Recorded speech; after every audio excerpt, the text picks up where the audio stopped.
All right, in this video, we're going to talk about graphing secant and cosecant. We're going to start with secant first. So let's remember that secant is the reciprocal of cosine. And so in order to graph secant, we're going to actually have to graph cosine in order to kind of see where all of the parts are going to fall. And to do this in this video, I'm going to do it on the interval from 0 to 2 pi. I'm going to just change that to 0 to 2 pi. I'm going to go ahead and do that because that's what we've been used to graphing as it is. So whenever I'm going to start, let's remember if we're graphing cosine and it's just y equals cosine x, there's nothing that's been changed about it, no period change, no phase shift, no vertical shift, nothing. We start at 0 and then we're going to go to pi over 2, then pi, then 3 pi over 2, and then 2 pi. Okay, so this is what I'm going to have. Now, what I'm going to go ahead and do in order to graph cosine, let's remember we also have our y-axis. So I'm going to go ahead and draw, that is not straight. Let me try and straighten that out. Slightly better. It is hard to do this on these little sketch pads, I'll tell you that. Okay, so there's my y-axis. Let's just remember that for the sake of our graph, we're just doing this where we've got 1 right here, and that's where we're going to start for cosine. And then it's going to go down to -1 at pi. And then at 2 pi, we're back up at 1. And in between there, we're at our midline. Okay? So we go maximum, midline, minimum, midline, maximum. Okay? And then, so our graph is going to look like this. And you kind of curve a little bit down so you can kind of get a whole of the picture. So it's about like that.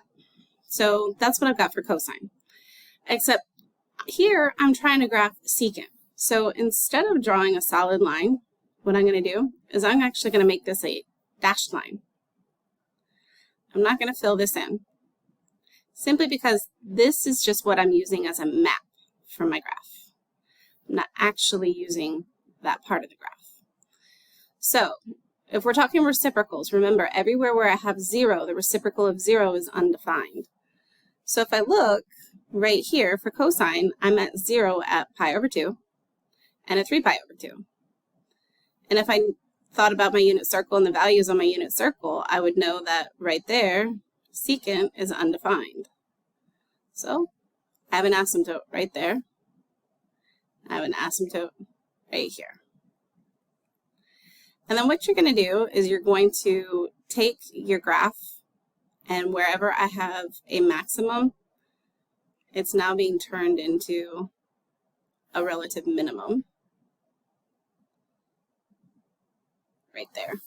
And we're just going to flip. We're inverting our graph. So right here I have a U, and I'm just turning that upside down right here. Same thing here. This would continue going, and I'm just turning it upside down. This right here would continue like this. And I'd have other ones here, and other ones here, and so on and so forth. It would continue, can continue, and continue. Okay? So in order to graph secant, you have to graph your cosine to kind of know where your asymptotes are and where you're going to be inverting your graph. So let's apply it. All right, so applying this right here with secant x over 3. So first thing that I have to recognize right here is that x over 3 is the same thing as having 1/3 x. I know a lot of us kind of struggle when we see these kind of fraction looking things, the way that they're set up like that, and kind of have a hard time separating it because we're so used to seeing it one way versus the other. But it's important that you see it both ways. That being said, remember that secant has a period of 2 pi over b, so that has not changed from cosine.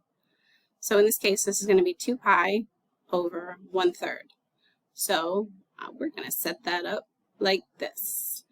And then that's going to change flip, and we're going to get 6 pi. So this one has a period of 6 pi. Again, didn't mean to have x-intercepts here, meant to have midline equation. So our midline in this case is y equals 0. We're going to hold off on our vertical asymptotes. Our phase shift, we do not have one, so it's none. All right, so we're going to draw our x-axis. I'm going to go ahead and draw my y-axis. And then we've got 0 right here is where we're going to start. And then if our period goes all the way to 6 pi, we've got to figure out what our quarter period is. So the quarter is going to be 6 pi over 4, which that's going to reduce and get us 3 pi over 2. So 3 pi over 2 is going to be what we're going to add each quarter. So here, this one's going to be 3 pi over 2. Then when I add 3 pi over 2 again, I get 6 pi over 2, which reduces to just 3 pi. And then I'm going to add 3 pi over 2 again, and that's going to get me 9 pi over 2.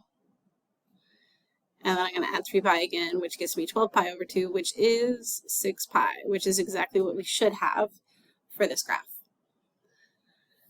Okay, so now what we're going to do is we're going to go ahead and graph cosine. So remember, cosine starts up at 1 and it goes down to -1. So its maximum is at 1, and that's where we start. And then at 3 pi over 2, we're going to be at 0. Then at 3 pi, we're going to be at -1. At 9 pi over 2, we're going to be back at 0. And at 6 pi, we're back up at 1. And so I'm going to kind of sketch this in with a dotted line, or a dashed line, however you want to call that. And I just kind of do that because, again, that's just going to be used as like a roadmap for my graph. Okay? And so now what we're going to do is everywhere where the graph itself for cosine is at 0, so it's on our midline, anytime it's on the midline, I now have an asymptote for secant. So I'm going to go ahead and draw an asymptote right through there. And I'm going to draw another one right through here.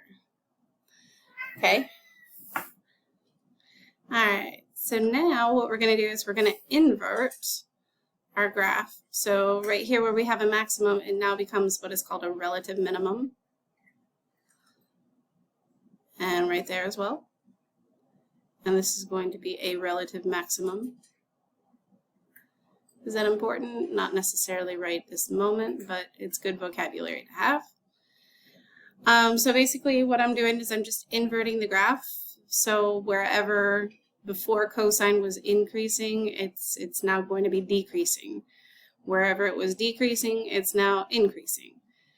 So I've just kind of reversed everything. So that's how you're going to graph secant. Let's come up here and let's graph cosecant. So I've got cosecant right here, and I'm going to go ahead and graph that by doing sine first. So it's going to be done the exact same way as cosine was, except here I'm going to graph sine first. So I'm going to go ahead and plot out my 5 points where I've got my y-axis right here. I go up to 1 and I go down to -1. And then this was pi over 2, then pi, 3 pi over 2, and 2 pi. All right. So in this particular graph, for sine, we start at 0 and it's on the x-axis. At pi over 2, I go up to 1, then I go back down to pi, then I go to -1, and then back to 2 pi. So what I'm going to do is I'm going to go ahead and fill that in, and I just realized I'm doing this as a solid line, so I'm going to undo that. And I'm going to come back and make that a dashed line, because again, we don't need the whole thing. That's not part of our actual graph. We don't actually see that when we graph cosecant. So this is just our roadmap. Okay, so let's remember everywhere that that sign is 0, cosecant will be undefined. So what I've got right here is I've got an asymptote at pi. Got a frog in my throat. And then we got an asymptote at 2 pi. And then we've got another asymptote right here at 0. So the y-axis becomes 1. So our very first point, the very first thing that we graph, becomes an asymptote. Then the middle, and then the end. Okay? Everywhere it touches the midline is an asymptote. And then I'm going to go ahead and I'm going to reverse my graph. I'm inverting it because it's a reciprocal. And there we go. All right. So basically the gist of this is that your initial point for cosecant is an asymptote, the middle of your period is an asymptote, and the end of the period is an asymptote. And in between there, you have 2 parabolas. Okay. So let's apply this. So now I've got y equals cosecant 3x. So the period, again, it's going to be the same exact thing as it has been the whole time for sine. It's 2 pi over v, so I'm going to have 2 pi over 3. Okay? X-intercepts, again, silly me, midline. There, my d is still 0, so it's just y equals 0. My vertical asymptote equations, we're going to hold off for just a minute. And my phase shift is none because I do not have a c value here. All right, so let's go ahead, graph my x-axis and my y-axis. We're going to label this right here 1, and this one -1. And then we've got a total of 5 points, including the 0. From the 0 point, so our phase shift, whatever our phase shift is, that is our initial point. From there, I'm going to add whatever quarter pi or quarter of the period is. So in this case, I've got 2 pi over 3 divided by 4, which is going to get me 2 pi over 12, which reduces down to pi over 6. Okay, and so what I've got then instead, so I start at 0, right here at 0, and then I go to pi over 6, then 2 pi over 6, which is really pi over 3, then 3 pi over 6, which is pi over 2, and then 4 pi over 6, which reduces down to 2 pi over 3. And I'm getting all of that from just adding this quarter period, pi over 6, from 0, and so on and so forth. And I get that pi over 6 because it's taking my period, the length of my entire function, and dividing it into 4 equal pieces. All right, so now what I've done is I've gone ahead and I've drawn in my graph for sine right here. Remember, at 0, you are at the midline. At pi over 3, you're at the midline. And at 2 pi over 3, you're at the midline right there. And I have a maximum at pi over 6 and a minimum at pi over 2. And so what I'm going to do here is everywhere I have